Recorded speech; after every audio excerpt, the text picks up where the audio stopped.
Acabou de sair Homem-Aranha Um Novo Dia, e depois dessa obra-prima eu fiquei com uma pergunta na cabeça. Qual seria o ranking definitivo dos filmes do Miranha? Então eu decidi fazer esse vídeo. E o critério utilizado nessa tier list é simplesmente o mais inigualável, inefável e preciso que existe. A minha opinião. Dito isto, vamos pro vídeo. E não esqueçam de comentar se eu cometi algum crime aqui embaixo. Em último lugar, pode parecer até meio óbvio, mas eu sou obrigado a colocar Homem-Aranha Longe de Casa. Esse filme tem alguns problemas que me incomodam muito. Primeiro é a relação do Peter com a MJ. Eu simplesmente não compro muito esse romance. Falta química, falta desenvolvimento, e parece que o filme quer que eu me importe com um relacionamento que não conseguiu construir direito. Segundo, por que diabos o Tony Stark deixou uma tecnologia potencialmente absurda e perigosa nas mãos de um adolescente? E talvez o maior problema seja que esse filme deveria ser justamente o momento em que o Peter finalmente começa a se desprender do Tony e entender que ele precisa ser um Homem-Aranha por conta própria. Só que acontece praticamente o contrário. Ele recebe mais tecnologia, mais responsabilidade relacionada ao legado do Tony e termina o filme parecendo cada vez mais o Homem de Ferro Jr. Mas nem tudo é ruim, porque o Mistério é simplesmente um dos melhores vilões dessa trilogia, tá? A atuação do Jake... Tá, eu não consigo falar o nome dele. Mas enfim, a atuação dele é absurda. A ideia das ilusões funciona muito bem e aquela revelação de que ele estava manipulando tudo é provavelmente o melhor momento do filme. Mesmo assim, pra mim, fica em último. O próximo filme da lista é o nosso tão querido e odiado O Espetacular Homem-Aranha 2. E esse aqui é um filme que eu acho muito mais divertido de discutir do que propriamente assistir. Porque ele tem algumas coisas que eu simplesmente amo. A primeira, obviamente, Peter e Gwen. A química do Andrew Garfield com a Emma Stone é absurda. Os dois realmente parecem um casal, até porque eram, né? E boa parte da força emocional do filme vem justamente dessa relação. Também acho o Andrew um Homem-Aranha excelente, principalmente pela atuação dele quando está de máscara. E vamos falar desse traje, né? É um dos uniformes mais bonitos da história do personagem. O problema é que esse filme parece ter umas 15 ideias diferentes acontecendo ao mesmo tempo. O Electro, por exemplo, tem uma proposta interessante: transformar o Max Dillon em alguém com problemas psicológicos, uma relação doentia com Homem-Aranha, um pouco diferente dos quadrinhos. Isso poderia ter sido muito bem aprofundado, mas o filme simplesmente não sabe o que fazer com ele. E o visual, bom, não vou nem comentar. Além disso, a história dos pais do Peter e a ideia de que o sangue da família dele teria influência na transformação simplesmente me incomoda, porque dá uma sensação de que o Peter era de certa forma destinado a ser o Homem-Aranha. E isso vai completamente contra uma das coisas mais importantes da origem do personagem. Qualquer pessoa poderia ter sido o Homem-Aranha. E ainda temos o Harry Osborn, aquela versão que quase gótica de laboratório, a trama do sangue do Peter e várias decisões do roteiro que tornam esse filme extremamente bagunçado. Mas Gwen e Peter carregam muito esse filme. Agora temos o espetacular Homem-Aranha. E aqui eu já vou começar a comprar a briga. Porque uma das coisas que eu mais gosto no Andrew Garfield como Peter Parker é que ele não parece um completo coitado. O Peter dele é mais arrogante, mais confiante, mais sarcástico. E isso, querendo ou não, é uma característica muito marcante do Peter dos quadrinhos. Aquela cena em que ele fica zoando o Flash depois de ganhar poderes, aquilo ali é suco de Peter Parker. E eu também gosto muito da construção do Homem-Aranha nesse filme. Ele começa basicamente como um vigilante que está usando os poderes por motivos pessoais e aos poucos entende o que significa realmente ser um herói. E a cena dele salvando aquela criança do carro é um ótimo exemplo disso. É nesse momento que você percebe que o Peter está começando a entender que ser Homem-Aranha não é sobre vingança ou diversão, é sobre ajudar as pessoas.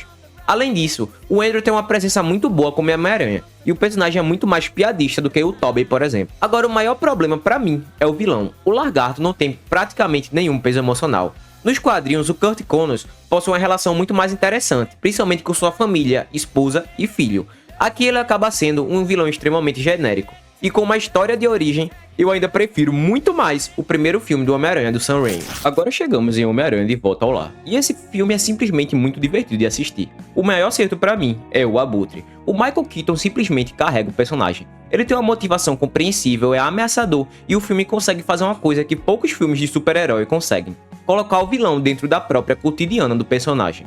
Além disso, eu gosto bastante do arco do Peter tentando provar que consegue ser um herói de verdade. O problema é que existe uma dependência muito grande do Tony Stark, e isso acaba prejudicando a identidade do Tom Holland como Peter Parker, que eu conheço dos quadrinhos. Porque em vários momentos parece menos que estamos acompanhando o Homem-Aranha e mais que estamos acompanhando o estagiário mirim do Homem de Ferro. E isso é algo que felizmente melhora bastante nos filmes seguintes. E a partir daqui, meus amigos, a brincadeira fica séria. Porque todos os filmes que eu colocar daqui pra cima, no mínimo, são nota 8,5. Eu realmente gosto muito de todos eles, E a diferença aqui não é entre filme ruim e bom, tá? Todos são muito bons. É entre filme muito bom e obra-prima. E em sexto lugar, Homem-Aranha. E como essa tier list é minha, eu sou obrigado a colocar esse filme aqui. Porque pra mim, Homem-Aranha em 2002 é simplesmente um dos melhores filmes de origem de super-heróis já feitos. E boa parte disso se deve ao William Dafoe. O Duende Verde é simplesmente absurdo. A atuação dele é impecável, principalmente quando ele começa a alternar entre Norman Osborn e o Duende. E mesmo que eu não ache que o personagem tenha os melhores motivos do mundo para odiar o Peter, a atuação do Dafoe faz você esquecer boa parte disso. E tem também, obviamente, o Tobey Maguire, porque o Peter dele é aquele clássico pobre lascado que só se lasca, e é justamente por isso que a gente se identifica tanto com ele. Você acompanha o cara tomando porrada da vida, perdendo pessoas, sendo humilhado e tentando fazer o certo, mesmo quando absolutamente nada dá certo. Agora existem duas coisas que me incomodam. A primeira é o Harry Osborn. Comparado ao Harry do Espetacular, ele é até aceitável, mas a atuação em alguns momentos é tenebrosa. E a segunda é a MJ, porque essa Mary Jane tem pouquíssima coisa do personagem dos quadrinhos, e sinceramente, ela me lembra muito mais a Landa Lang de Smallville de tão chata que é. Mas mesmo com esses problemas, esse filme continua sendo uma aula de como fazer uma história de origem. E agora temos Homem-Aranha 3, e talvez aqui eu cometa o crime, porque apesar de muita gente massacrar esse filme, ele é provavelmente o filme do Homem-Aranha que mais me marcou. Eu vou explicar o porquê. Primeiro, Homem-Aranha. Pra mim ele é simplesmente um dos melhores vilões que o Homem-Aranha já teve. A história de um cara que está desesperado para conseguir dinheiro e ajudar a própria filha doente, mas acaba entrando no mundo do crime é muito boa. E todo o plot envolvendo o Tio Ben, isso aqui é cinema. Eu também gosto muito do arco do Harry. Ele começa como inimigo do Peter, depois recupera as memórias e finalmente decide ajudar o amigo. E por mais que o filme tenha os seus problemas, eu gosto bastante desse desenvolvimento. Agora MJ continua bem ruim. E por algum motivo que eu não consigo explicar, eu gosto muito desse Venom. Eu sei que ele poderia ser muito mais bem desenvolvido e se eu pudesse mudar alguma coisa, provavelmente deixaria ele muito maior, mas ainda assim eu curto o personagem. E obviamente temos o maior patrimônio cultural desse filme, o Bully Maguire. O Peter andando de óculos escuros, dançando na rua, agindo como um completo imbecil por causa do simbionte, é simplesmente uma das coisas mais engraçadas que já aconteceram em um filme de super-herói. Então sim, eu defendo Homem-Aranha 3. Agora talvez eu cometa um crime ainda maior, porque eu vou colocar Homem-Aranha Sem Volta Pra Casa acima dos filmes do Raimi. E antes que vocês me matem, eu reconheço que o filme possui algumas limitações técnicas, né? Mas pra mim, ele é um dos filmes mais importantes da história do Homem-Aranha. Primeiro porque ele finalmente começa a construir o Peter que eu queria ver desde o começo da versão do Tom Holland. Um Peter mais sozinho, mais responsável que precisa aprender a lidar com as consequências das próprias escolhas. E os vilões clássicos retornando funcionou muito bem. Muito melhor até do que eu imaginava. O Electro, por exemplo, finalmente ganhou uma versão muito mais interessante. O Norman Osborn também é muito bem utilizado, principalmente com aquela dupla personalidade sendo explorada de verdade. E a morte da Tia May é fundamental porque finalmente coloca no Peter o peso que faltava nessa versão do personagem. Mas obviamente o ápice é os 3 Homem-Aranha. E sim, existe muito fanservice, mas eu não acho que seja apenas isso, porque Tobey e o Andrew não estão ali simplesmente para fazer o público gritar. Eles ajudam o Peter do Tom a amadurecer. O Tobey representa aquele Homem-Aranha que já passou por tudo, e o Andrew representa um Peter que perdeu alguém que amava e ainda carrega essa culpa. Quando os 3 interagem, você percebe que eles são diferentes versões do mesmo personagem, com o mesmo coração. E o Andrew salvando a MJ, aquilo ali foi reparação histórica. Agora chegamos a um empate técnico.